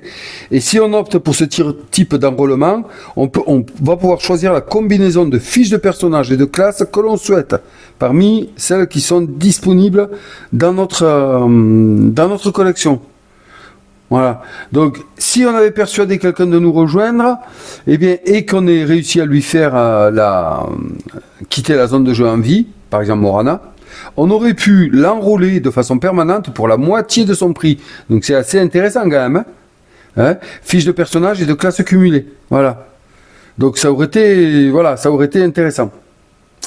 Ensuite, cette option, qu'est-ce qu'on aurait pu faire? Donc là, maintenant, il va falloir qu'on paye l'entretien de l'équipe, donc un guilder par rang. Donc là, il faut absolument qu'on trouve deux guilders pour pouvoir payer notre équipe.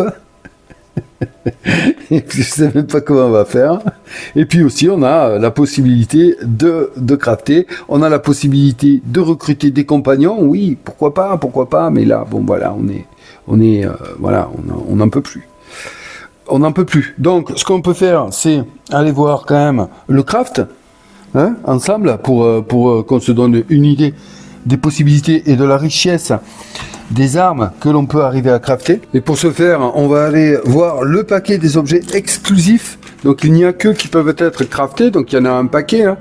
Donc si on met tout ça de côté, donc ça on va pas le vendre, on va le garder. Hein. On peut réagencer après les inventaires comme on le souhaite, hein, quand on le décide. Donc après on s'organise comme on veut, mais je vois que là j'ai 2 aciers. Vous voyez, ouais, j'espère que vous voyez bien. Je pense que oui. Là, j'ai 2 aciers SSSS plus un rare. Alors ça, je ne sais plus, mais on le retrouvera. Là, ça n'a pas grande importance. Et ensuite, on a tous ces objets là. Donc, comment ça marche? On prend les objets là. Là, on peut les compulser quand on veut, même pendant la partie. Hein. D'accord? Donc, par exemple, je veux ça. Ça tape à 3, ça a plein de symboles, ça donne des compétences niveau 3, c'est un truc de fou. Voilà. Bon, là, je le retourne et je vois ce qu'il me faut. Voilà. Ok. Donc, là, c'est quoi? C'est 6 jaunes. Donc, du A, du M, M, V, B. Et il se vend 28. Et la furie de la nature. Donc, on prend tout ça, on compulse, et en fonction de ce que l'on a, tiens, vous regardez, par exemple, celle-là, là, elle me demande quoi? W, S, S, R. Donc Wood, Steel et R, c'est rare. Je les ai. W, R, S, S. Je les ai. Hein. Donc, je pourrais le faire. Et qu'est-ce que c'est? Star Trek Fury. Donc voilà. Ah, c'est un étape. Hein. Ah, ça voilà. Là, on crafte ça. Et croyez-moi que le Henley, avec ça dans les mains, c'est plus le même homme. Et oui, c'est plus le même homme. Il tape à 3D. Il a dans toutes les directions, il met saignement, tout ça, c'est je ne sais plus, et tous ces symboles s'enclenchent, ça donne envie, hein, ça donne envie de le crafter, hein, direct, hein, ça donne envie.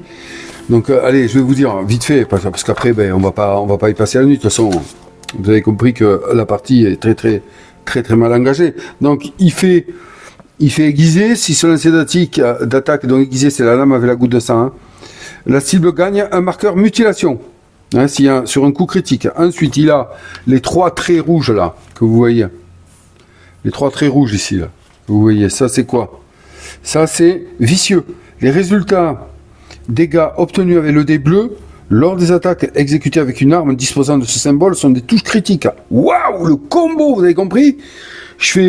Grâce à ce symbole, je fais un dégât avec un dé bleu, c'est considéré comme un critique, donc 2 dégâts. Du coup, il y a saignement qui s'enclenche, et ça, on va voir, elle est puissante, ça c'est une arme de fou. Voilà. C'est handicapant. Si le lancer bénéficie de ce symbole, obtient une touche, la cible gagne, obtient une touche. La cible gagne un marqueur fatigue. Si le lancer d'attaque bénéficiant de ce symbole obtient une touche critique, la cible est mise au sol. Donc on est d'accord que grâce au symbole là, avec les 3 traits rouges, si je fais un dégât avec le dé bleu, c'est considéré comme un critique, donc il met 2 dégâts, et en plus de ça, il active ces 2 symboles, le saignement là, et celui-ci. Il met au sol sa cible, et en plus, elle prend un marqueur fatigue. C'est une arme ultime. Voilà. Donc là, de suite, avec ça, ben, on se sent un peu plus fort. Et peut-être que à 2 membres, je peux tenter quelque chose. Peut-être. Bon, mettons, je fais ça. Là, il me faut W, je l'ai, R, je l'ai, donc je perds celui-là, et il me faut 2 S, eh ben je l'ai, ici, voilà. Je mets ces 2 marqueurs là, et je crafte cette arme. Ensuite, il me reste R, R, S, S, M, I. Donc voilà, après c'est à moi de voir, en sachant que on peut acheter des ressources.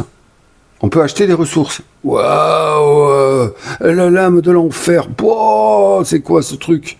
Pareil là. Il terrifie sur un critique, hein. Diamant, qu'est-ce que c'est ça? C'est intéressant. Vous voyez encore une autre phase là où... Alors ça s'appelle indestructible. Un objet avec ce symbole ne peut pas se casser. Si un tel objet est désigné aléatoirement pour une case, vous devez en choisir un autre si possible. Voilà. Indestructible. Hop. Allez. Ensuite, ben, il met le feu sur un critique. Mais comme on a vu que ça, si le dé bleu obtient un dégât, ben blam, blam, il terrifie et il met le feu, il tape à 3. Et ça, compliqué à faire. Mais j'ai 2 S, donc j'ai S, R et I. Il me manquerait un I et un K. Et donc ça, on peut les acheter. Et je crois que c'est 5000 par ressource. C'est marqué quelque part, il faudrait que je le retrouve. Donc ça, hypothétiquement, je pourrais le crafter. Vous avez compris un peu le truc. Ici, on est sur une autre chose. Voilà. Donc, voilà. Et là, on va prendre le temps, on va s'amuser à trouver le meilleur combo que l'on puisse faire avec les ressources que l'on a pour s'améliorer. Donc, c'est encore mieux, je veux dire, de crafter presque que d'aller s'acheter. Après, il y a des super armes ailleurs. Hein. Mais voilà. Celle-là, c'est quoi? Voilà, ça c'est un bâton de mage. Mais pareil, il met du critique. Donc c'est top. Il fait morsure vampirique pour... ouais, là, lui, je pense qu'il va... Ouais, s'il met un critique, je crois qu'il récupère une épée de magie à sa cible. Donc c'est... Voilà. Et il y a des soins, il y a des armures. Une armure, voilà, une armure. Il faut y penser aux armures. Je vous ai dit que l'armure, c'était quand même bien. Un jeton comme ça, c'est une armure. Voilà, bon, mais non, mais ça déconne, vous craftez ça, vous avez 2 de défense. Qui c'est qui peut vous faire quoi que ce soit? S, est-ce que j'ai S, S, R? Donc il me manquerait 2 S et un T. Et ouais. Donc ça, il faut que je trouve le prix. Et par exemple, voilà, bam, armure. Donc on fait ça pour Henley, et puis on fait ça pour Nerinda, qui a déjà une arme. Et on lui met 2 de défense.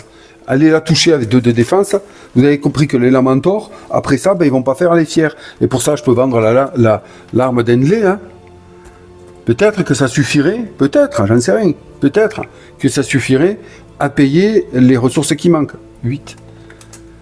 Et éventuellement, peut-être qu'on pourrait vendre, on pourrait vendre quoi? On pourrait vendre ça, non, ça ferait 9. Enfin voilà. Je sais pas ce que vous avez compris, ce qu'on peut faire.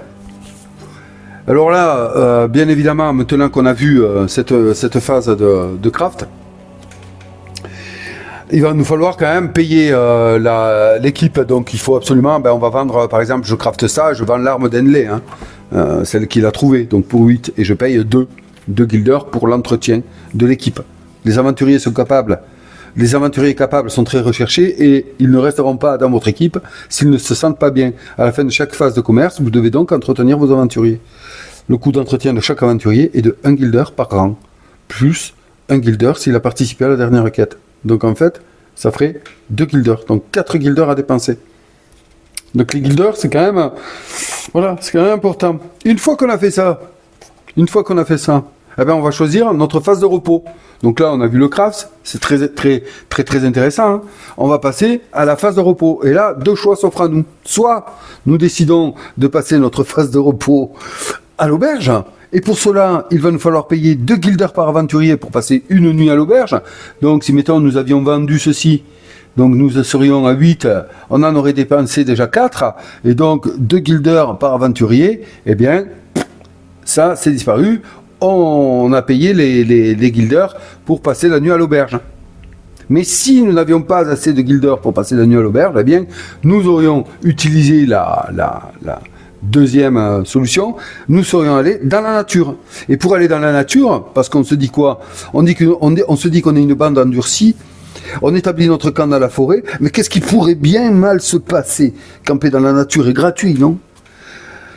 Et donc là, il y a 2 choses. La section stock sécurisé, vous savez, je vous l'ai montré, je l'ai plus, ma fiche d'aventure, elle est partie chez un autre joueur.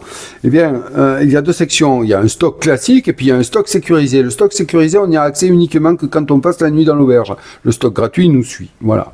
Ça, c'est déjà une première différence. Et ensuite, on va donc passer notre nuit dans la nature et puis il va falloir qu'on lance le dé magique. Et on a une table sur laquelle on ira lire le résultat de ce qui s'est passé pendant la nuit. Alors 5, 6, non, c'est ici. 1, pendant la nuit, vous avez été volé dans la nanana. 2, votre équipe est attaquée par des animaux sauvages à chaque nanana. Donc on jette le dé, puis on fait les résultats ici. 3, 4, vous avez passé une sale nuit et vous n'avez pas totalement récupéré, lancez de nouveau le dé magique pour chaque membre d'équipe. On a les résultats ici, et 5, 6, on passe une nuit paisible sans effet. Donc passer dans la nature, arriver comme des clodos à la phase de repos, c'est pas forcément quelque chose d'intéressant, d'accord ? Bon, voilà, que dans l'auberge, on aura des résultats un peu plus avantageux. On paye après tout. Ensuite, une fois qu'on s'est réveillé, on a l'étape du jour suivant. Je vais vous la lire. Vous pouvez noter les effets durables sur votre fiche de camp pour vous en souvenir lors de la prochaine partie. Sous réserve des situations de la phase de repos qu'on vient de voir, les aventuriers commencent la prochaine partie avec l'intégralité de leurs épingles. Tout aventurier ayant subi une situation néfaste peut choisir de ne pas participer à la quête suivante si on le peut. Ensuite, avant de vous embarquer dans votre prochaine quête, vous pouvez librement réorganiser les inventaires, les emplacements d'armure et le stock de votre fiche de camp. C'est très intéressant d'y penser. Et puis, il y a un petit paragraphe juste à côté où il y a marqué « trop de blessés ». Bien que ce soit improbable, il est possible qu'en raison de blessures ou d'autres effets, aucun de vos aventuriers ne puisse participer à la quête suivante. Si tel est le cas, résolvez une phase de commerce et de repos additionnelle par partie manquée. Ce jusqu'à ce que vous ayez de nouveau des aventuriers disponibles. Voilà. Donc c'est un peu ce que je vous ai dit, mis à part que moi je pense que normalement, mais ça doit être marqué ça, ça doit être marqué, c'est que j'ai pas envie d'aller le retrouver sur le journal, ça doit être marqué que si on rate des quêtes, on met le... D'ailleurs, j'en suis quasi sûr. Voilà, et ensuite après cette étape-là, les amis, nous repartons sur une quête qui va nous amener avec de multiples découvertes. Alors, ce qui est intéressant de savoir, c'est que par rapport à cette campagne, là, nous étions ici sur un raid de donjon, d'accord ? Je vous ai expliqué ce que c'est. C'est une quête qu'on pourrait tout à fait refaire. Je pourrais tout à fait m'amuser en m'intéressant un peu mieux au craft, notamment parce qu'on a bien compris que le craft, c'est la seule chose que là, nos 2 aventuriers pourraient faire, en récupérant une belle arme, en vendant celle-ci pour payer la nuit à l'auberge, pour pas prendre de risques, et puis la solde des aventuriers. Donc ça, ce serait vendu. Il me resterait ceci Voilà, non, hop. Ceci pour essayer de crafter quelque chose d'intéressant. Je pense pouvoir y arriver, sérieusement, avec ce qu'il y a là. Tout en sachant que je n'ai plus d'argent, mais bon, que l'on pourrait éventuellement revendre ceci pour 1. Et ça peut faire la différence. Donc, mettons que, voilà, je décide de repartir. Je pourrais tout à fait revenir me refaire raid de donjon. Voilà, pour me rééquiper. Hein. Mais à ce moment-là, je considérerais que ma campagne a démarré, donc je me mettrai un point de retard sur le journal ici. D'accord ? Voilà, pour être quand même honnête avec le jeu. Bien qu'il soit quand même assez costaud. Donc je pourrais repartir là-dessus. Si je disais, bon, eh bien, ce que je vais faire, c'est que je vais tester à 2 autres trucs, tout va bien, on y croit. Et bien là, je pars sur la quête A, secret dans le noir, je me lis tout ça. Et ce qui est intéressant, avec toutes ces quêtes, parce qu'il y en a un, il y en a un paquet, regardez tout le reste, c'est que des quêtes. Hein, d'accord ? Donc, chaque double page est une quête. Eh bien, ce qui est intéressant, c'est que les quêtes de la campagne, de la boîte de base, ici, hein, parce qu'après, chaque extension qui sont là contient ce livret de campagne, elles sont interactives. C'est-à-dire qu'en fonction des objectifs que vous allez faire et des choix que vous allez faire, et éventuellement des quêtes que vous allez rencontrer sur les plateaux, des quêtes supplémentaires qui vont s'ajouter, eh bien, vous allez pouvoir ou ne pas pouvoir faire telle ou telle quête. Et c'est assez intéressant de ce point de vue. Donc, je pense qu'une rejouabilité importante est donnée à ce jeu-là. Sans compter tout ce qu'on vient de vivre. Hein. Tout ce qu'on vient de vivre. Hein. Parce que là, en l'état actuel, moi, ma façon de voir les choses serait d'essayer de crafter quelque chose de bien avec ceci. Et si j'y arrive, je ne pense pas que je partirai avec ces deux-là dans une campagne. Par contre, je pense que je tenterai ma chance à nouveau sur le raid de donjon en cochant une case de retard. Voilà. Chose que je ne vais pas faire puisque là, ça va s'arrêter ici. Les vidéos de Maladoum, je pense qu'on a quand même bien fait le tour des choses. On a vu pas mal de choses. Alors, il peut y avoir eu certaines erreurs, mais j'essaye d'être le plus proche de la vérité. Ouais. Donc bon, après, voilà, comme je vous ai dit, il y a des interprétations parfois dues aux traductions de cartes ou alors à ma compréhension personnelle qui peuvent engendrer quelques petites erreurs, mais vraiment, ce jeu, c'est pas non plus la mort de faire ça. C'est pas non plus la mort de se tromper à ce jeu, ils le disent bien, et moi, je suis en accord avec ça. Je suis en accord avec ça, c'est pas, ça va, c'est un jeu qui a beaucoup de règles et qui nous laisse justement une certaine liberté par rapport à cela. Donc, vous prenez pas la tête là-dessus. Donc voilà, je vous ai à peu près parlé de tout. On a essayé de voir un peu ce qui se passait. Bon, conclusion, quand même, c'est important. Conclusion de l'histoire. Partir à 3 personnages avec 270 guilders comme je l'ai fait, pour donner raison à certains qui m'ont dit mais tu es fou Sheridan, eh ben ouais, c'est un peu compliqué quand même. Hein. Bon, c'est vrai que j'aurais pu, on aurait pu s'en sortir hein, si on avait décidé de partir avant. Hein. Le troll ne serait pas apparu, Beren n'aurait pas fait ceci. Enfin, vous avez vécu ce qui s'est passé, c'est vrai, mais ça reste quand même assez compliqué. Voilà. Qu'est-ce qui va changer parce que ça fait partie de la conclusion, qu'est-ce qui va changer la difficulté par rapport à si j'avais pris par exemple 4 aventuriers avec 350 guilders? Eh bien c'est la difficulté. C'est la difficulté du jeu qui, rappelez-vous, s'établit lors du choix de la quête, lorsqu'on va poser les cartes événements. Donc je vais aller vous le chercher. 72, page 72 ou 80, je crois. Hop, voilà, ici. Au moment où on va calculer notre valeur totale, donc si j'étais parti, ici, ben, je n'aurais eu que 4 cartes novices. Voilà. Bon, ok. Donc la difficulté, oui, elle aurait été modulée. Je pense que ma première quête aurait été un peu plus simple si j'avais eu 4 personnages que 3, hein, je pense. Il est à savoir d'ailleurs par rapport à ça, au prix de la valeur totale de notre équipe, pour moduler la difficulté. Il faut le faire à chaque début de campagne, ça. Hein. Si vous craftez des objets, eh bien ils comptent, non pas par exemple pour celui-ci, pour 14, allez, voilà, mais pour 28, ils sont doublés dans le coût de votre équipe pour calculer la difficulté, il faut y penser. Hein. Voilà. Donc, qu'est-ce que je voulais dire? Oui, on était en train de parler, partir à 3 avec 278 guilders, c'était un peu couillu, un peu trop optimiste. On m'avait d'ailleurs conseillé de partir à 3, ouais, certes, hein, mais plutôt de prendre 350 guildes d'or pour les 3, j'aurais peut-être dû. Est-ce que ça aurait suffi à compenser? Peut-être. Peut-être aurais-je pu choper des armures, ou ainsi de suite. Voilà. Peut-être. En tout cas, j'ai pris des risques, hein, j'en avais conscience, et voilà le résultat. Ensuite, un point sur la classe de magie. Hein. Donc, bon, ben moi j'aime absolument le principe. Vraiment, ça me plaît beaucoup. Méfiez-vous, hein, méfiez-vous, vous l'avez vu, du Maladar dissident. Vous avez vu que, attention, bon alors je pense que le personnage de Beren ne s'y prêtait pas, j'aurais dû mieux choisir le personnage pour faire jouer un dissident, hein, au niveau des compétences notamment, et de ses caracs. Il était pas mal, mais voilà, j'aurais peut-être dû faire quelque chose. Et puis, le dé, ici, est cruel, on l'a vu pendant la partie, au final, de positif, il n'y en a que 2. Le reste, ils sont quand même négatifs. Et n'oubliez pas la corruption. La corruption, vous avez vu ce qui s'est passé. Un personnage corrompu totalement perd le contrôle et il fait mal aux autres. Il m'a mis à terre en Erinda.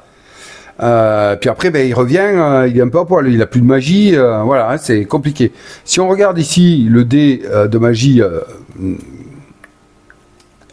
autorisé, on va dire, à la rigueur, surcharge mentale, mais sinon, le 2 ne fait rien. Le 3, bah, il ne fait rien.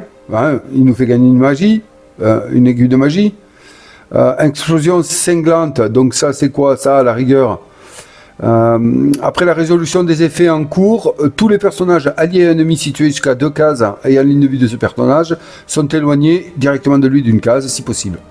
Ce déplacement ne cause pas d'attaque d'opportunité, puis ils sont mis au sol. Les personnages affectés peuvent dépenser une épingle de talent pour ignorer l'intégralité de cet effet. Oui, bon, franchement c'est gentil, on est mis au sol. Là, on gagne 3 épingles de magie, et là, le 6, résolvez les effets en cours comme si une épingle de magie supplémentaire avait été dépensée, même si cela dépasse les limites du personnage ou de l'effet du sort. Si ce résultat est obtenu lors d'une incantation contre un ennemi, il est impossible d'y résister. Donc là, le 6 est bénéfique. Donc vous voyez que ça n'a absolument rien à voir avec le dé de magie interdite. Donc, méfiez-vous vraiment, vous l'avez vu pendant la partie, si vous prenez un Maladar dissident. Choisissez bien le personnage qui va l'incarner, choisissez bien la classe que vous allez lui donner.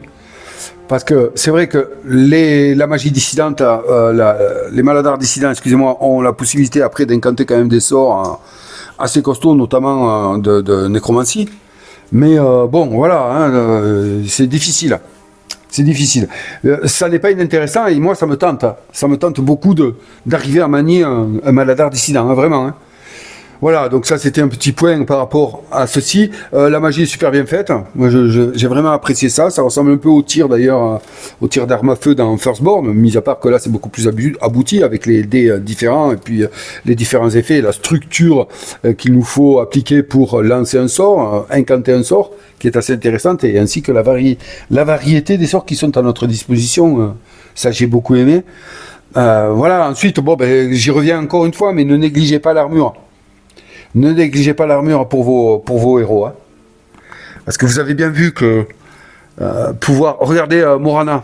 Bon, Morana, elle avait 2 en armure, hein, donc, mais vous voyez qu'avec 2 en armure, elle était quasi intouchable. Vous avez vu toutes les attaques qu'elle a prises dans la tête. C'était impressionnant. Et elle était toujours là à la fin. Hein. Donc voilà.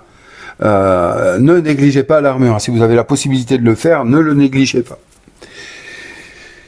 Le choix des compétences, des classes, on en a déjà parlé, c'est dans la vidéo que je vous ai fait par rapport à la création d'une équipe, c'est très très très important, et puis ne soyez pas trop fous, parce que vous avez vu le résultat. Voilà, alors bon, pour terminer ma conclusion, c'est voilà, c'est un jeu qui est d'une profondeur extrême, son contenu, son fluff, parce que là, si vous le voulez, avec le livre de règles de luxe, vous avez tout le fluff des personnages, des classes, et ainsi de suite. Voilà, l'interaction avec tout l'environnement du jeu est très très très bien pensé. Je suis sincèrement conquis par ce que je viens de vivre comme expérience, et je dois rajouter que pour moi, bien que je l'ai déjà dit dans une des parties là, pour moi ce jeu-là, Maladum, c'est l'aboutissement, ou pas loin en tout cas, de leur système de jeu, hein, de battle system. Ils sont passés par Core Space, Firstborn et puis Maladum. Ils ont, on dirait, fait leurs armes sur les premiers, bien qu'ils étaient très bien, mais là on retrouve quand même quelque chose de bien globalement bien cohérent et abouti. Alors peut-être ils iront encore plus loin, mais là on tient quand même quelque chose quoi. Ah ouais. Moi, en toute franchise, si vous aimez l'univers médiéval fantastique, il faut y aller là. Il faut y aller. Après attention, c'est cher. Hein. Ah ouais. Et je vous le redis, ces jeux-là de Battle System, ne ratez pas leur Kickstarter parce que le prix est vraiment avantageux quand on fait leur campagne de financement. Il faut vraiment pas hésiter à y aller. Si vous aimez ça en tout cas. Hein. Voilà. Bon, je ne vais pas plus m'étaler là-dessus. Je vous attends en commentaire. Surtout, vous n'hésitez pas. Hein. Ça apporte et ça enrichit énormément l'expérience. Le fait de pouvoir échanger sur tous les points qui concernent ce jeu, ça enrichit tout. Et donc, vous n'hésitez pas. J'espère que cette série de vidéos vous aura apporté ce que vous étiez venu chercher dessus. Je ne sais pas ce que vous étiez venu chercher, mais j'espère que j'aurai su vous l'apporter et que vous aurez l'envie ou alors le désamour de ce jeu en fonction de ce que vous recherchez dans un jeu de société. Mais là, moi, je pense qu'on est au-delà du jeu de société simple, quoi. Là, on est avec un mélange de tout. Hein. Il est complet. Donc, ceci dit, écoutez, je vous souhaite de prendre soin de vous, de penser et de profiter de ce que vous aimez. Et je vous dis à très bientôt pour une autre vidéo. Bye bye.